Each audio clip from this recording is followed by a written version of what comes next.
Hello बच्चों, मैं स्मिता विजयवान स्वागत करती हूँ आपका आईसीटी वर्चुअल क्लासरूम में। आशा करती हूँ आप सभी स्वस्थ होंगे और अच्छे से अपनी पढ़ाई कर रहे होंगे। बच्चों, आज हम पढ़ने जा रहे हैं क्लास 12 की केमिस्ट्री। और क्लास 12 केमिस्ट्री में हमारा चैप्टर चल रहा था DNF ब्लॉक एलिमेंट। तो इसी को ही आगे हम आज कंटिन्यू करेंगे। तो एक बार रिवाइज कर लेते हैं लास्ट लेक्चर में हमने क्या क्या पढ़ा, ठीक है? फिर आगे चैप्टर कंटिन्यू करते हैं। तो डी और एफ ब्लॉक एलिमेंट के बारे में बात कर रहे थे। तो पहले हमें पढ़ना है डी ब्लॉक एलिमेंट। इनको ट्रांजिशन एलिमेंट क्यों कहा जाता है, बहुत बार हमने डिस्कस कर लिया। क्यों कहा जाता है? क्योंकि एस ब्लॉक और पी ब्लॉक के बीच में लाई करते हैं। एस ब्लॉक जो हाईली रिएक्टिव मेटल्स होते हैं और पी ब्लॉक जो लेस रिएक्टिव नॉन मेटल्स होते हैं, ठीक है? तो इनके बीच में लाई करता है, इसीलिए ट्रांजिशन मेटल्स। और इसमें क्या सारे एलिमेंट ट्रांजिशन एलिमेंट होते हैं? नहीं, Zn, Cd, Hg इनको छोड़कर, ठीक है, यानी कि जिंक, कैडमियम और मर्क्यूरी को छोड़ करके बाकी सारे ट्रांजिशन होते हैं, ट्रांजिशन एलिमेंट होते हैं। ऐसा क्यों बाकी सारे होते हैं, ये तीनों ही क्यों नहीं होते? ऐसा क्या डिफरेंट है इनके बीच में, या क्या डिफरेंस है इनके बीच में कि बाकी सारे तो ट्रांजिशन एलिमेंट हैं लेकिन जिंक, कैडमियम और मर्क्यूरी नहीं है? ऐसा क्यों है? क्योंकि देखो, जिंक, कैडमियम और मर्क्यूरी के पास होता है एक फुली फिल्ड डी सबशेल।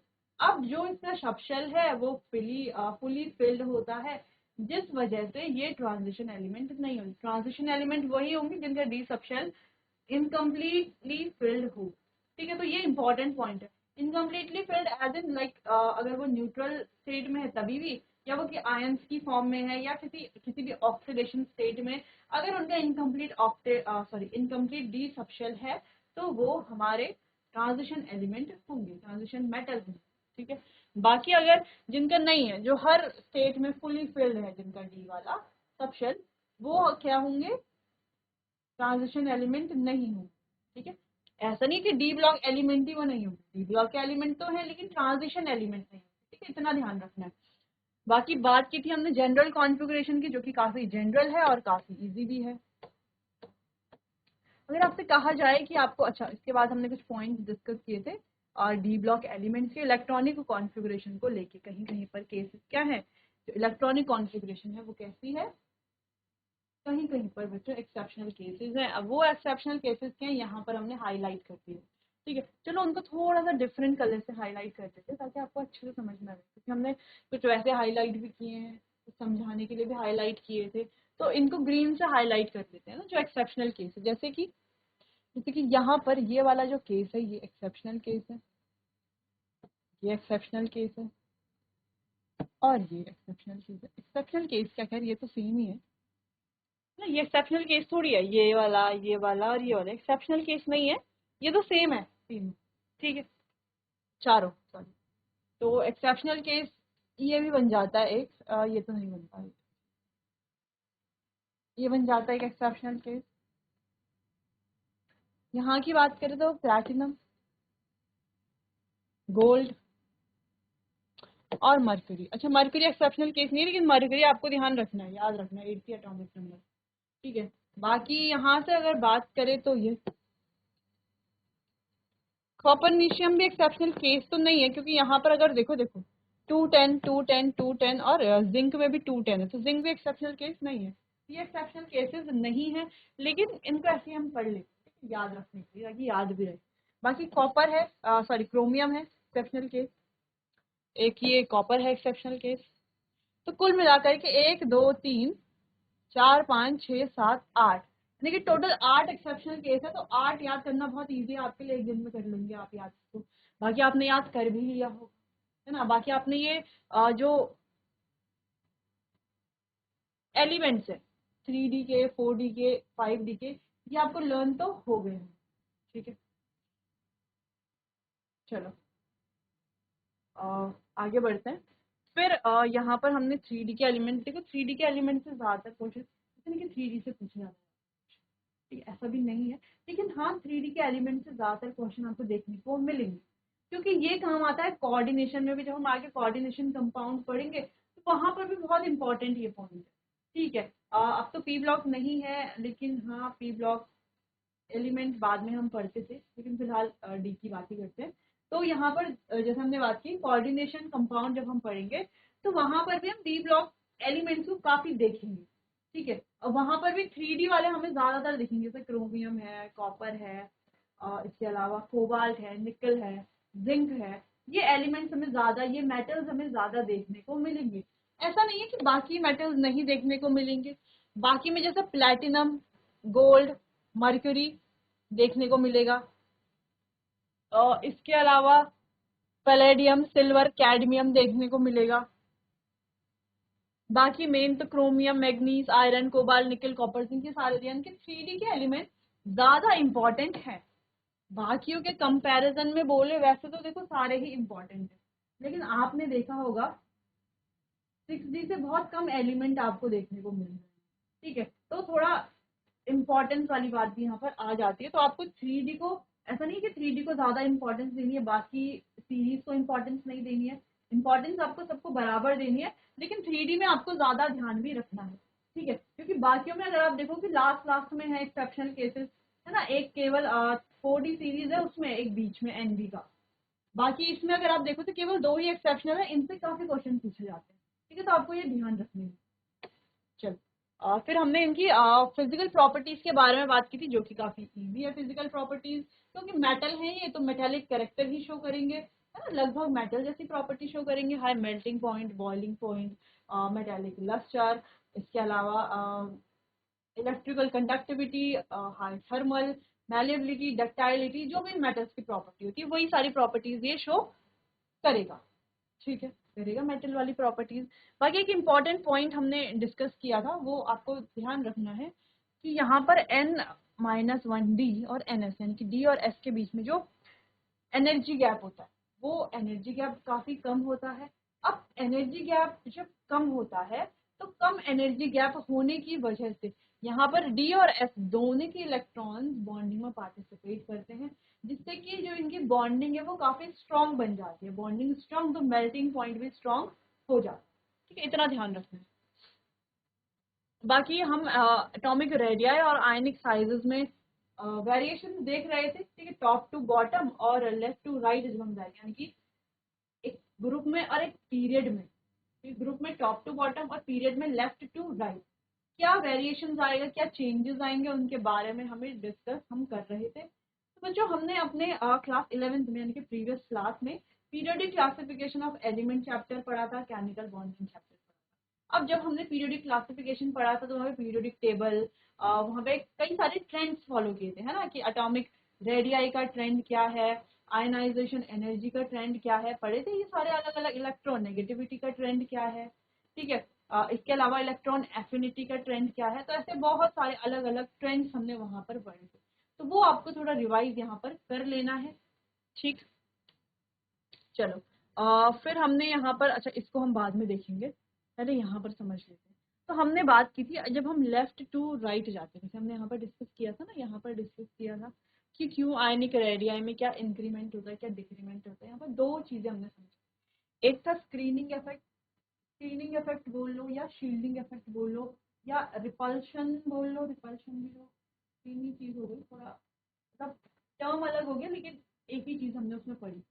ठीक है, तो ये हो गया, इसके बारे में बात की थी। फिर बात की थी जेड इफेक्टिव, या इसको न्यूक्लियर चार्ज बोल दो, या actual attraction power of nucleus कह ले, या कुछ भी पहले, या बेसिकली हमने स्क्रीनिंग इफेक्ट और जेड इफेक्ट के बारे में बात की। ठीक है, ठीक, तो इतना आपको ध्यान रखने की स्क्रीनिंग इफेक्ट में हमने क्या पढ़ा था, और शील्डिंग और जो जेड इफेक्टिव है उसमें हमने क्या पढ़ा। ठीक है, ये ध्यान रखेंगे। तो उसके बेसिस पर हमने लेफ्ट टू राइट जब जाते हैं, तो साइज डिक्रीज होता है या इंक्रीज होता है। तो देखो, जब हम स्टार्टिंग में लेफ्ट टू राइट जाते हैं 3D सीरीज की अगर हम बात करें, तो पहले साइज जो है वो डिक्रीज होता है, फिर साइज कांस्टेंट होता है, फिर साइज थोड़ा सा इंक्रीज होता है।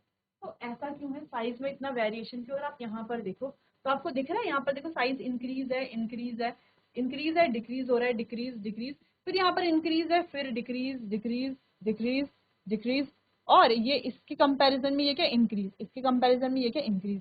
यानी कि यहाँ तक तो साइज पहले क्या हो रहा है, डिक्रीज, सॉरी यहाँ तक साइज क्या हो रहा है, डिक्रीज हो रहा है, फिर यहाँ पे साइज क्या रह रहा है, कांस्टेंट रह रहा है, फिर यहाँ पर साइज अचानक से अपने आप ही इंक्रीज हो। तो ऐसा क्यों हो रहा है, ऐसा हो रहा है 2 इफेक्ट के कारण। एक है हमारा जेड इफेक्ट, और एक है शील्डिंग इफेक्ट, जिसको स्क्रीनिंग इफेक्ट भी बोलते हैं। अगर एसपीडीएफ की बात करें तो पुअर स्क्रीनिंग किसमें होती है? एफ में होती है पुअर स्क्रीनिंग। तो यहाँ पर हमने दो इफेक्ट को डिस्कस किया था, ठीक है। तो थोड़ा समझ लेते हैं फिर से एक बार। तो स्क्रीनिंग इफेक्ट क्या है कि जैसे हमने कहा कि ठीक है, ये एस के इलेक्ट्रॉन है, ये डी के इलेक्ट्रॉन है। अगर हम देखें डी के इलेक्ट्रॉन है कम, एस के तो कम है ही, डी के इलेक्ट्रॉन पहले एक है फिर दो है, डी के इलेक्ट्रॉन स्टार्टिंग में तो कम है। अगर हम यहाँ पर देखें सीरीज में देखें तो डी के इलेक्ट्रॉन पहले कम है, इसमें एक है, इसमें दो है, इसमें तीन है, इसमें पांच। फिर यहाँ से थोड़ा कांस्टेंट आने लग जाते, फिर यहाँ से अगेन इंक्रीज होने लग जाते, ठीक है। तो हमें क्या देखने को मिल रहा है, पहले डी के इलेक्ट्रॉन है कम। जब डी के इलेक्ट्रॉन कम, तो कम होने से कोई मतलब नहीं है वैसे, यहाँ पर होगा इलेक्ट्रॉन इलेक्ट्रॉन के बीच में एक रिपल्शन होगा। अगर ये रिपल्शन होता है ज्यादा, ज्यादा रिपल्शन से क्या होगा कि साइज क्या होगा, इंक्रीज होगा। क्योंकि देखो दो चीज है, मान लो ये भी एक पॉजिटिव नेगेटिव चार्ज है, ये भी एक नेगेटिव नेगेटिव चार्ज है, तो इनको पास लाएंगे तो कभी ये टच करेंगे क्या, क्या मैग्नेट के नॉर्थ पोल। मान लो ये मैग्नेट है, ये भी मैग्नेट, ये इसका नॉर्थ पोल है, ये इसका नॉर्थ पोल है। तो क्या जब हम दोनों को पास आएंगे कभी भी क्या ये एक दूसरे की तरफ अट्रैक्ट होते? बिल्कुल भी अट्रैक्ट नहीं होते। यहाँ तक कि जब हम पास आएंगे तो एक सर्टेन डिस्टेंस के बाद ये अपने आप ही दूर चले जाएंगे, ठीक है। अपने आप ही दूर, हमें कुछ करना भी नहीं पड़ेगा, पास से जाना है तो अपने आप ही दूर चले जाएंगे। इसी को क्या बोलते हैं, रिपल्शन। वही अगर हम मैग्नेट का नॉर्थ पोल है और दूसरे मैग्नेट का साउथ पोल है, तो इनको पास जाएंगे, नहीं तो अट्रैक्ट हो जाएंगे, चिपक जाएंगे एक दूसरे से ना, अट्रैक्ट हो जाएंगे, पास आएंगे एक दूसरे। लेकिन अपोजिट अगर सेम होंगे, दोनों दोनों नॉर्थ नॉर्थ होंगे, तो एकदम से रिपेल करके एकदम से दूर चले जाएंगे। मान लो पहले इतनी डिस्टेंस थी, इसके पास से करके अब डिस्टेंस बढ़ जाए, ठीक है, दूर चले जाएंगे। तो यहाँ से क्या समझ में आता है कि इलेक्ट्रॉन, ये भी इलेक्ट्रॉन है, ये भी इलेक्ट्रॉन है ना, ये वाला और ये वाला दोनों इलेक्ट्रॉन है, ये भी इलेक्ट्रॉन। तो इलेक्ट्रॉन इलेक्ट्रॉन के बीच का रिपल्शन है। अगर ये रिपल्शन होता है ज्यादा तो साइज क्या होगा, एटम का बढ़ेगा, क्योंकि ये दोनों क्या रहेंगे, ऐसे पास आ रहे होंगे तो दूर जाएंगे, है ना। तो साइज क्या होगा, एटम का बढ़ेगा। बढ़ेगा तभी जब ये रिपल्शन ज्यादा होगा, तभी तो बढ़ेगा। लेकिन क्या होता है, जो यहाँ पर न्यूक्लियर चार्ज है, ये पॉजिटिव चार्ज बोलते हैं, ये भी क्या करता है, इन इलेक्ट्रॉन को अट्रैक्ट करेगा अपनी तरफ। ये तो अट्रैक्ट ही करेगा, अपनी तरफ खींचेगा उनको। जैसे ये नॉर्थ है, ये साउथ है, तो ये दोनों एक दूसरे को अपनी तरफ खींचेंगे एक सर्टेन डिस्टेंस पर। अगर जब ये आएंगे तब ये खींचेंगे, अपने आप ही चिपक जाएंगे, तब हमें वहां पर कुछ मेहनत नहीं करनी पड़ेगी, अपने आप ही जाकर के अट्रैक्ट हो जाएंगे, ठीक है। तो वैसे यहाँ पर भी हो रहा है कि ये जो पॉजिटिव चार्ज है, ये इन इलेक्ट्रॉन्स को क्या कर रहा है, अपनी तरफ अट्रैक्ट कर रहा है, इन चारों इलेक्ट्रॉन को। तो यहाँ पर दो फोर्सेस एक साथ लग रही है, एक अट्रैक्शन की फोर्स, एक रिपल्शन की फोर्स, ठीक है। अब बात करते हैं डोमिनेट कौन करेगा, है ना। जो ज्यादा होगा, अगर अट्रैक्शन ज्यादा होगा तो साइज कम होगा, और अगर रिपल्शन ज्यादा होगा तो साइज ज्यादा होगा, ठीक है। तो दो चीजें हैं, तो दोनों फैक्टर में से डोमिनेट कौन सा फैक्टर करेगा। तो देखो बच्चों, यहाँ पर ये जो पॉजिटिव चार्ज है, इसका इफेक्ट ज्यादा होता है क्योंकि डी इलेक्ट्रॉन कम है। डी में इलेक्ट्रॉन जब कम है तो रिपल्शन भी क्या होगा, यहाँ पर कम होता है। कम रिपल्शन की वजह से साइज जो है वो इंक्रीज नहीं होता। रिपल्शन कम है तो क्यों इंक्रीज होगा साइज, ठीक। दूसरा, यहाँ पर ये जो पॉजिटिव चार्ज है, इसका इफेक्ट ज्यादा है, यानी कि न्यूक्लियर चार्ज का इफेक्ट ज्यादा है। ये इलेक्ट्रॉन को ज्यादा अपनी तरफ क्या करेगा, खींचेगा। खींचेगा, जब ये इनको अपनी तरफ खींचेगा, मान लो इलेक्ट्रॉन इतनी दूरी पर है, ये बीच में मान लो हमारा न्यूक्लियस है, ठीक है, इससे इतनी दूरी पर है, जब ये इन्हें खींचेगा तो इसका साइज क्या होगा, इस तरीके से कॉन्ट्रैक्ट करेगा, साइज क्या हो जाएगा, कम हो जाएगा। तो यहाँ पर बच्चों डी में इलेक्ट्रॉन कम होने की वजह से रिपल्शन क्या होता है, कम होता है। जेड इफेक्टिव ज्यादा होता है, जेड इफेक्टिव ज्यादा होने की वजह से अट्रैक्शन बढ़ता है, जिससे कि साइज कम हो जाता है। जेड इफेक्टिव ज्यादा, अट्रैक्शन ज्यादा। ज्यादा अट्रैक्शन होगा तो इलेक्ट्रॉन को अपनी तरफ खींचेगा, इलेक्ट्रॉन को अपनी तरफ खींचेगा तो जो इलेक्ट्रॉन ऐसा है वो कैसा हो जाएगा, छोटा हो जाएगा, साइज क्या हो जाएगा, इलेक्ट्रॉन एटम का कम हो जाएगा। तो वैसे यहाँ पर क्या होता है, स्टार्टिंग में साइज कम होता है क्योंकि अट्रैक्शन ज्यादा है, जेड इफेक्टिव ज्यादा है। आगे बढ़े तो अट्रैक्शन और रिपल्शन दोनों क्या होते हैं, लगभग बराबर होते हैं, जिससे कि साइज ऑलमोस्ट कॉन्स्टेंट नहीं है साइज, लेकिन थोड़ा बहुत एक दो पिकोमीटर का ही डिफरेंस यहाँ पर देखने को मिलता है।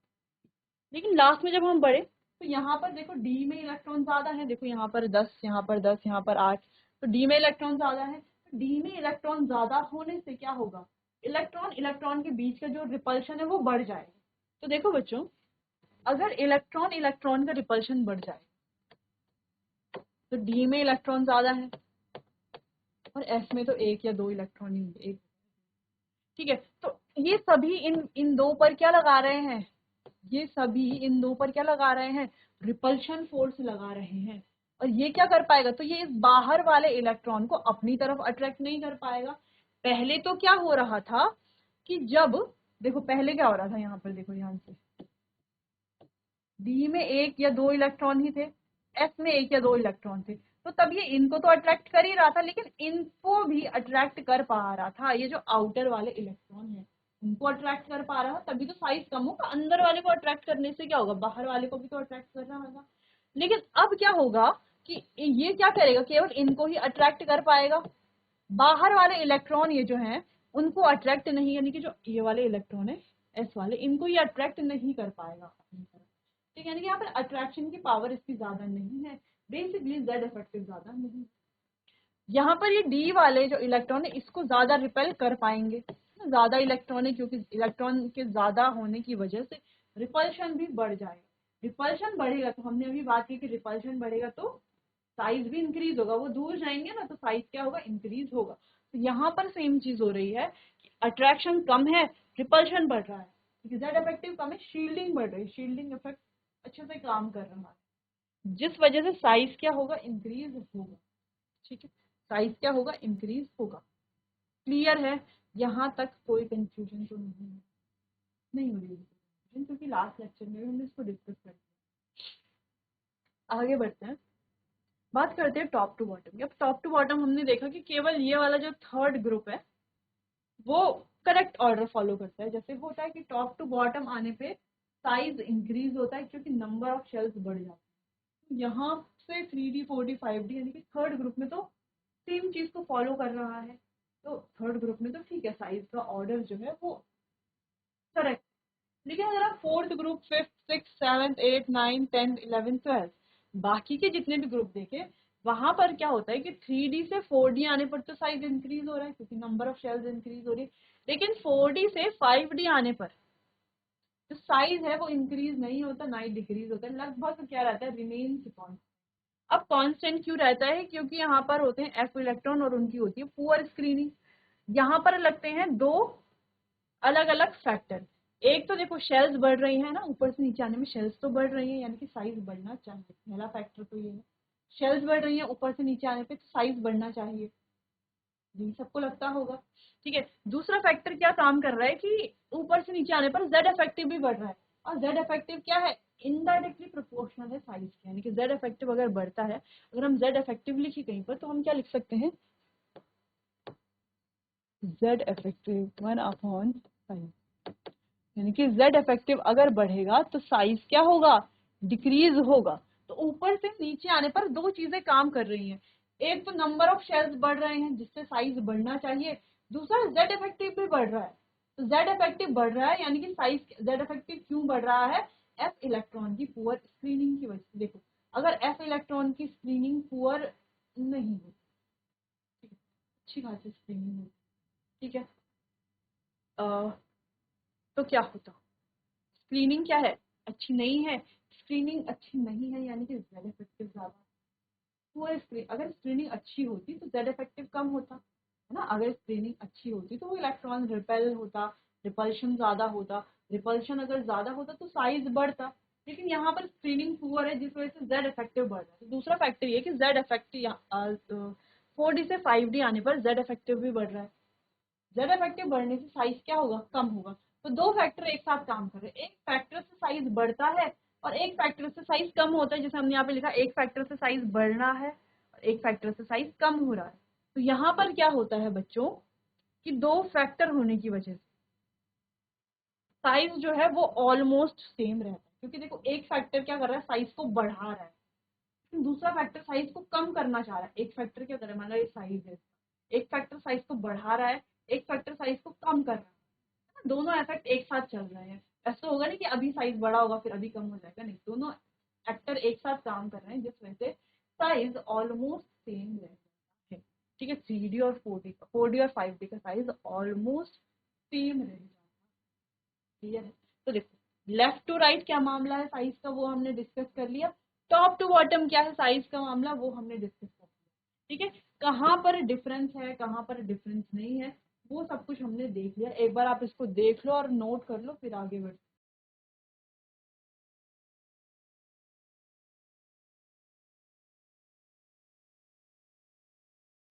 चलिए आगे बढ़ते हैं।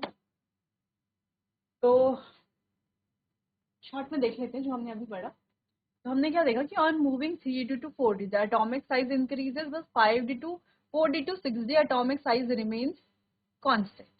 ठीक है, remains almost constant due to poor screening of F electron except for hafnium. अगर लाफ्नियम की बात करें तो लाफ्नियम को छोड़ करके बाकी सारे क्या करते हैं, ऑलमोस्ट कांस्टेंट साइज होता है पुअर स्क्रीनिंग की वजह से एफ इलेक्ट्रॉन की। ठीक है, 4d और 5d।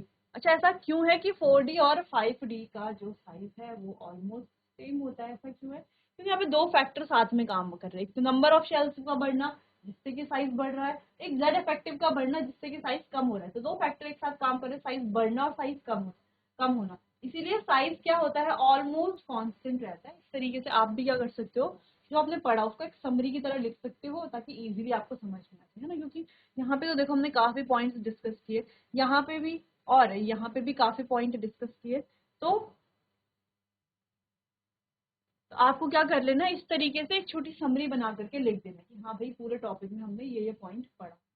ठीक, चलो आगे बढ़ते हैं, बात करते हैं आयनाइजेशन एनर्जी की। अब ये आयनाइजेशन एनर्जी है, आयनाइजेशन एनर्जी का मतलब है कि जो मिनिमम एनर्जी चाहिए किसी इलेक्ट्रॉन को बाहर निकालने के लिए, लूजली बॉन्डेड इलेक्ट्रॉन को किसी न्यूट्रल या आइसोलेटेड गैसियस एटम से बाहर निकालने के लिए जो एनर्जी चाहिए उसी को क्या कहते हैं हम, ionisation energy. The minimum energy required to remove a loosely bound electron, जो न्यूनतम एनर्जी या सॉरी जो न्यूनतम एनर्जी चाहिए, जो मिनिमम एनर्जी चाहिए, कम से कम जो एनर्जी चाहिए किसी लूजली बाउंड इलेक्ट्रॉन को न्यूट्रल या गैसियस एटम से, न्यूट्रल या आइसोलेटेड गैसियस एटम से बाहर निकालने के लिए, उसी को क्या कहा जाता है, आयनाइजेशन एनर्जी। इससे क्या बनता है, पॉजिटिव आयन फॉर्म होता है। जैसे कि सिंपल देखो, सोडियम है, गैसियस स्टेट में है,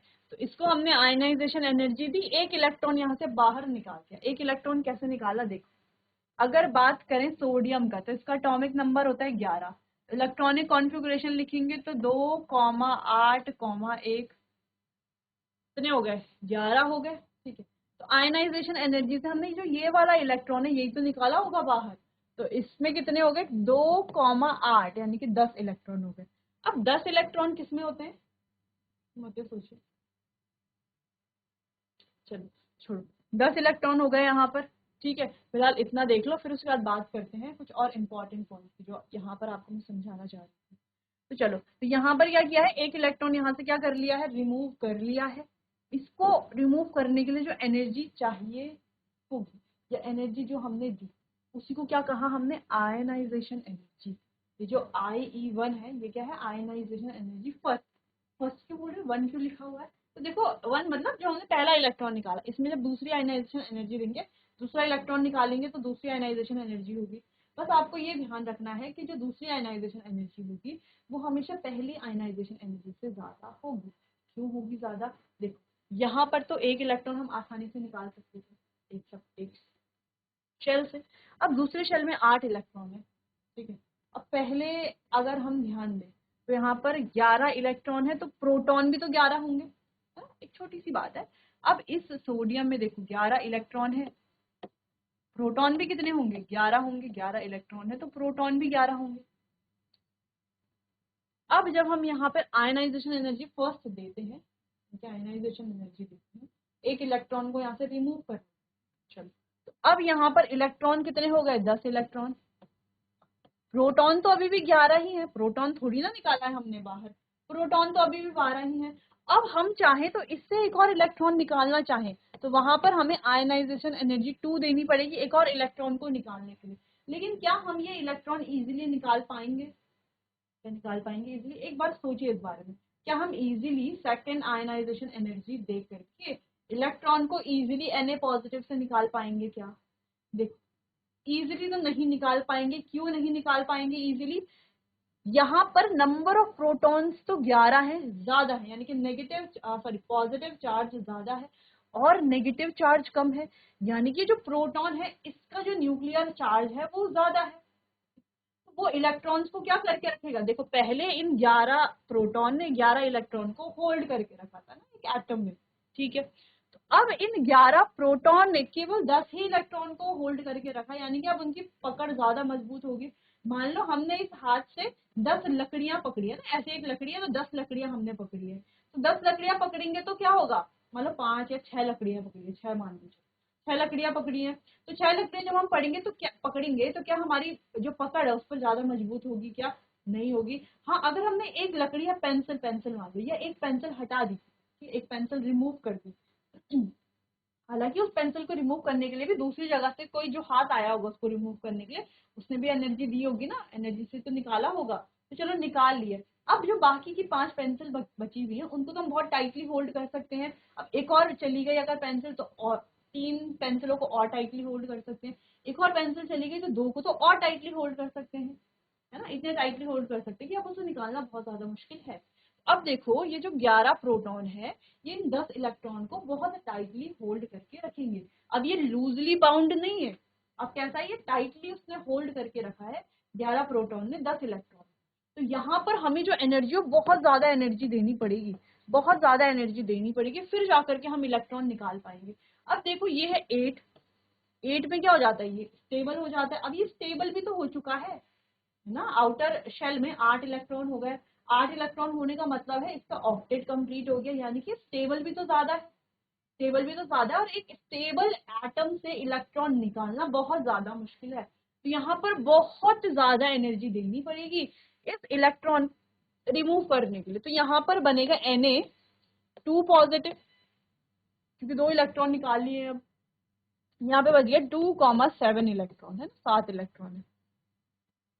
तो ये जो आयनाइजेशन एनर्जी 2 होगी वो क्या होगी, आयनाइजेशन एनर्जी से 1 से ज्यादा होगी, क्योंकि यहाँ पर तो हमने आयनाइजेशन एनर्जी 1 दी और एक इलेक्ट्रॉन निकाल लिया, इतनी एनर्जी नहीं देनी पड़ी। लेकिन यहाँ पे तो हमें और एनर्जी, बहुत एनर्जी देनी पड़ी।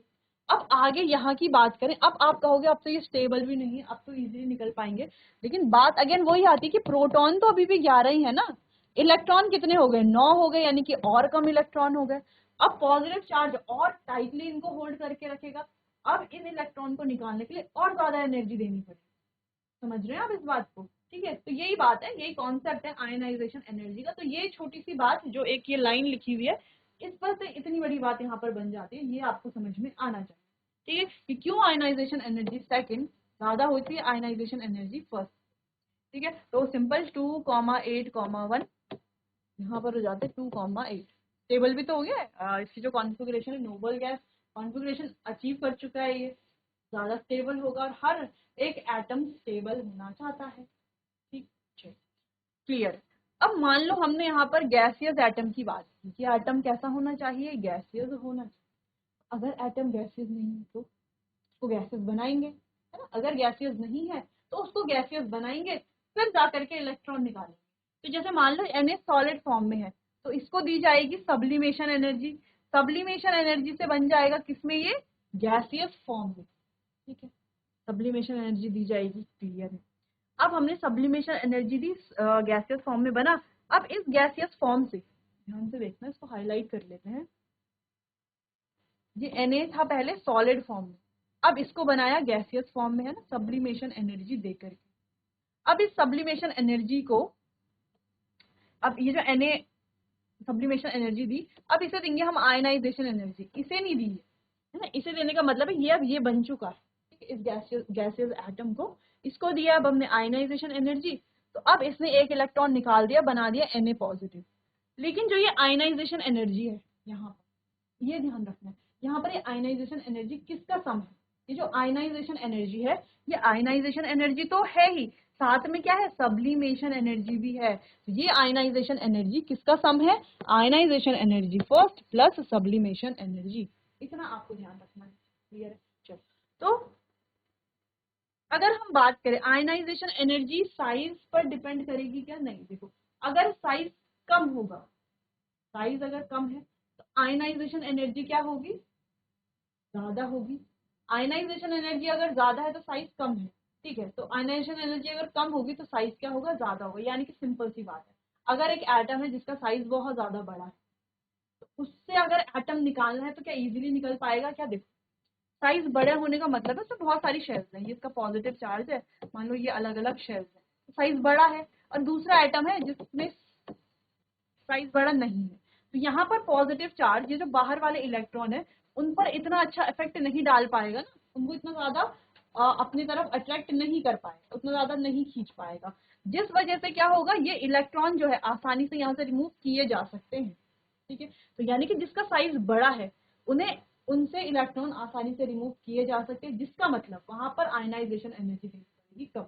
लेकिन जो एटम साइज में छोटा है उसके पास ये जो बाहर वाला जो शेल है उस पर क्या होगा, उसका ज्यादा अट्रैक्शन पावर होगा, ज्यादा अट्रैक्शन पावर होने की वजह से यहाँ पर इलेक्ट्रॉन को निकालना मुश्किल हो जाएगा मुश्किल, बिल्कुल। इलेक्ट्रॉन को निकालना अगर मुश्किल हो जाएगा तो क्या करेंगे, ज्यादा आयनाइजेशन एनर्जी देनी पड़ेगी, यानी कि साइज कम तो आयनाइजेशन एनर्जी ज्यादा, साइज ज्यादा तो आयनाइजेशन एनर्जी कम।